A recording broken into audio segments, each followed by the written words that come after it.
You mentioned in your opening statement we could be spending our time on improving our nation's security. Yes, we could, and we have tried to do that for now almost 2 years.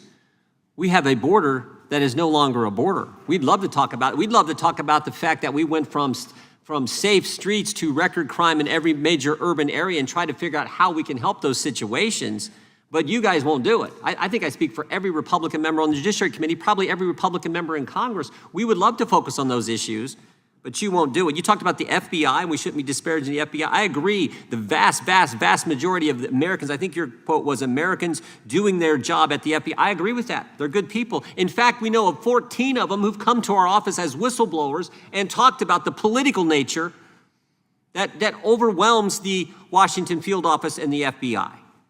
That's our concern. The FBI lied to the FISA court. The FBI altered evidence to the FISA court. That's not Republicans on the Judiciary Committee saying that. That's Michael Horowitz, the Inspector General. And they did so they could spy on President Trump's campaign. They even had a woman pose as someone else, use the name Azra Turk to bump into one of the people who worked on the Trump campaign. You know what they call that? Spying. They did it. The Comey memos, he leaked them to get a special. Okay, we can go.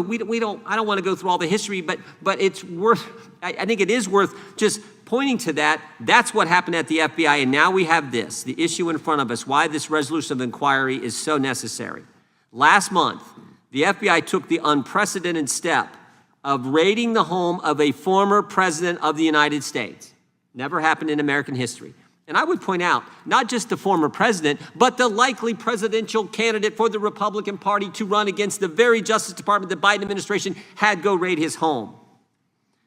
The raid on the president's residence represents a shocking escalation of Biden administration's weaponization of law enforcement resources against its political opponents. The American people deserve transparency and accountability, and that's why this ROI is necessary, not some heavily redacted affidavit. We want to know the truth. The Biden DOJ is hidden behind a formal policy of not commenting on the investigation, all the while engaging in selective leaks of salacious accusations without any context to them.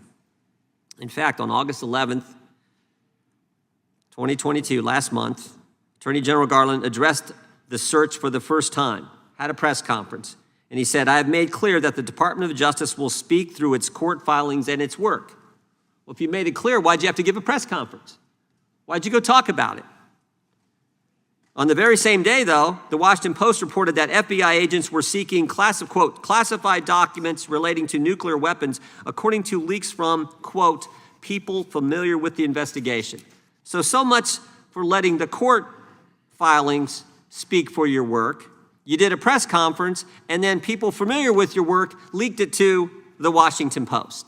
So if that's going to happen, why not let the American people in on it all? Just show us the affidavit. The New York Times later reported that President Trump had, quote, more than 300 classified documents at Mar-a-Lago, according to leaks from, again, quote, people briefed on the matter. So it's fine for the FBI to go leak it, but the American people can't see what the whole basis is in the affidavit itself. And Mr. Chairman, there's no reason this raid was necessary. Until the raid, we had seen ample evidence of cooperation. In January of 2022, President Trump voluntarily turned over 15 boxes of material. In May, President Trump voluntarily accepted service of a grand jury subpoena that sought documents bearing classification markings. Throughout June of 2022, the Department and President Trump's lawyers engaged in discussions about the matter. On June 2nd, President Trump, through his lawyers, invited FBI to visit Mar-a-Lago to retrieve responsive documents. On June 3rd, the Department and FBI officials visited Mar-a-Lago, and President Trump allowed them to inspect his storage room, even provided responsive documents during the visit. During the visit, President Trump told them, quote, whatever you need, just let me know. On June 8th, the FBI requested that the president further secure the storage room, which he did. Despite all of this, the Attorney General personally approved the decision to seek a warrant for excessive and unprecedented access to President Trump's private home. During the Biden administration, the department has shattered public confidence in equal application of the law. The department has filed politically motivated lawsuits against Republican-led states, artificially inflated domestic violence extremism statistics. We know that because a whistleblower has told us that they're juicing the numbers. And he's used counterterrorism resources to target parents at school board meetings. And again, we know all that because brave whistleblowers at the FBI agents have come forward and talked to us.